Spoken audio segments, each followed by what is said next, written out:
Hello everybody, and welcome to another gameplay video by myself playing a game called Fractalus. Or back in the day when I was playing this, it was called Rescue on Fractalus. Because again, this is a game where I played in my youth, and this one has had a new lick of paint. Now, it's been in development for some time. It came out, started in 2010, but it finally got completed as a game that everybody can play in 2020. So this is version 1, and it now has a Windows release and a VR release. So why do I like this game so much? Well, back in the day when Rescue on Fractalus came out, I was heavily into all my space type games. And this one was a little bit different because it used a different type of graphic engine, using something called fractal mathematics. Now, it was Lorne Carpenter who helped co-create this game, that used this math routine to come up with some type of procedural landscape that you'll see when I'm playing the game in a moment. Lorne also used this type of mathematics to do the flyby scene of the Genesis planet in Star Trek Wrath of Khan. So LucasArts, should I say Lucas Games at the time, produced this game and followed it up with two similarly looking games but drastically different. One called Coronis Rift and the other one the Eidolon. But enough of my waffle. Let's see what we do when we start a new game on Fractalus. So we'll start off at level 4. And this one starts off just like the old 8-bit version did on the Commodore 64 and the Atari, by being shot out of the mothership and heading towards the planet Fractalus. Because on the planet Fractalus there are downed pilots that we need to save. Now, Fractalus is a horrible planet because it's very toxic, and basically the landscape is only light for approximately 9 hours a day. So we need to do this quite quickly, and we need to use all our scanners to try and do this as fast as possible. So we'll head towards this one down here. Let's see if we can land.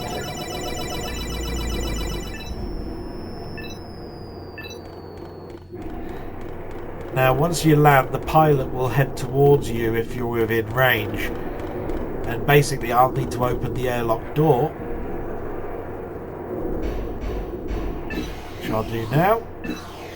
Then turn my systems back on, and then take off again and use the scanners to try and find more downed pilots. Now, we are being fired upon by the enemy.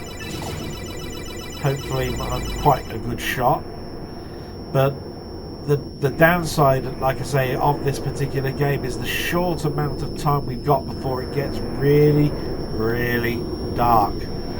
So I need to try and find these ships as fast as I can. Now, there are some tips to try and actually do this quickly. I'm not particularly good at it, but you tend to find that they're very close to the gun turrets that I've just destroyed there. So there we are, we found another one. The other one that you can do is the further you are or higher up, the more that the little green light will flare from a distance.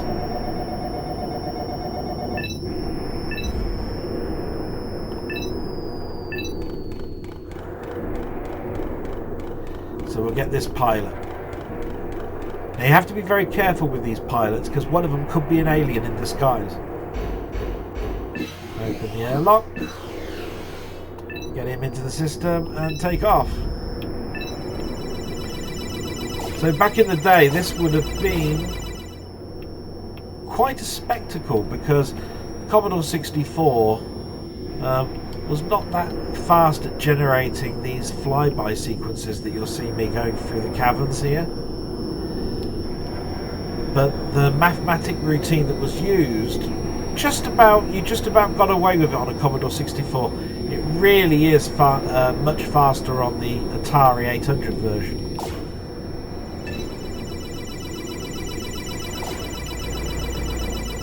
I do recommend that you play either of the games, but if you have got to choose one, I would possibly play it on the Atari. It just has that little bit extra speed and flair.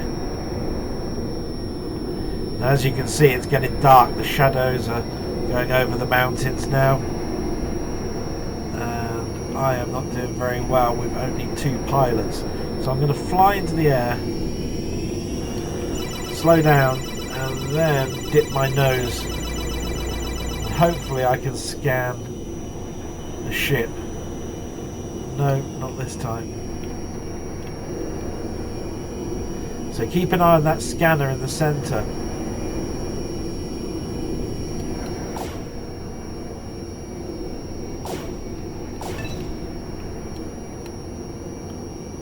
Because I might have to get close to the land to try and get anywhere with this.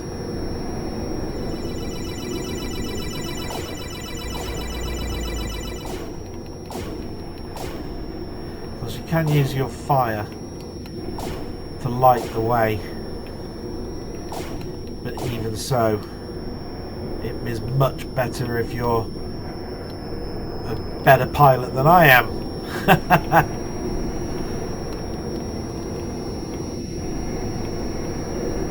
So we're going to fly up again. Always produces a saucer when you do that. Try to be careful not to rub too much of the paintwork off of your ship.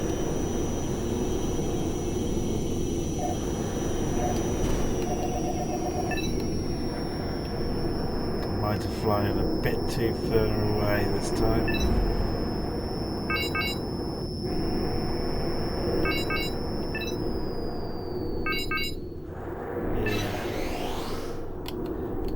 See if I can lock it open, take off again.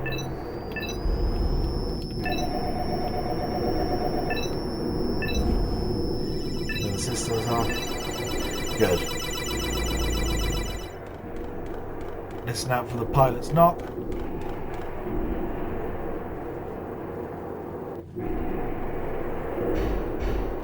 Open the airlock. Turn the systems back on and take off again. We need 1 more pilot, folks.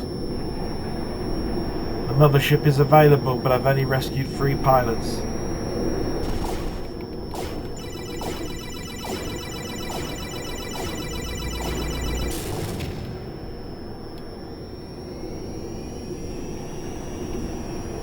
Let's see if I can see anything.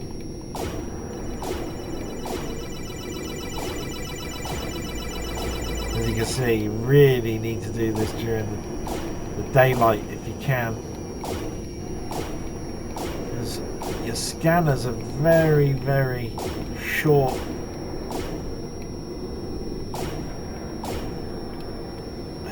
Let's go above again. And turn towards the ground. There's one.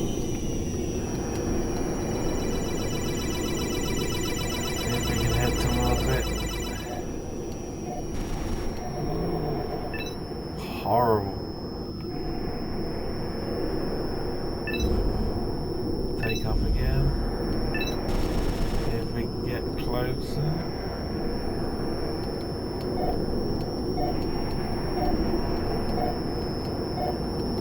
You can see it's getting closer. There we are.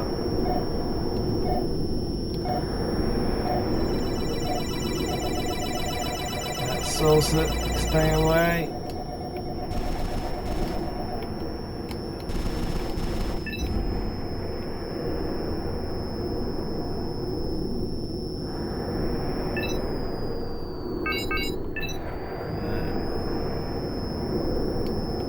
Around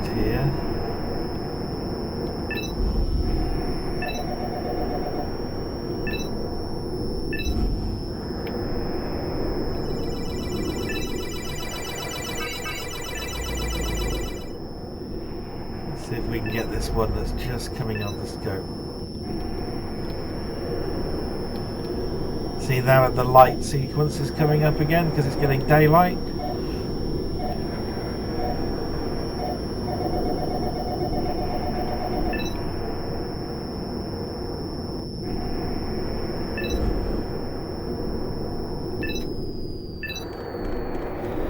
Yay! Sorry folks, I'm not that great at this game, but I so love it. I can play it forever.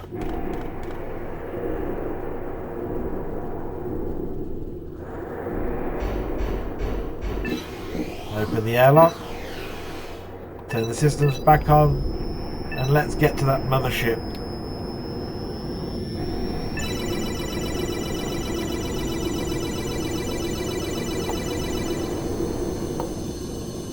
Now this is where there's a slight landing sequence that you didn't see in the 8-bit versions. Really does look nice. This lovely lick of paint for the new millenniums. So that's level 4 completed. I should get a bonus. Good. And then we're on to level 5. So that's my little walkthrough of the game Fractalus, or as I used to call it, Return to Fractalus, Rescue on Fractalus, or Behind Jagged Lines if you got a beta version of the game back in the day. I hope you really enjoy it. I really recommend that you download it. I've put a link in the description below, and I'm going to try the VR version this weekend. Hope you enjoyed the video, and hopefully I'll do a few more. Speak to you all soon. Bye bye.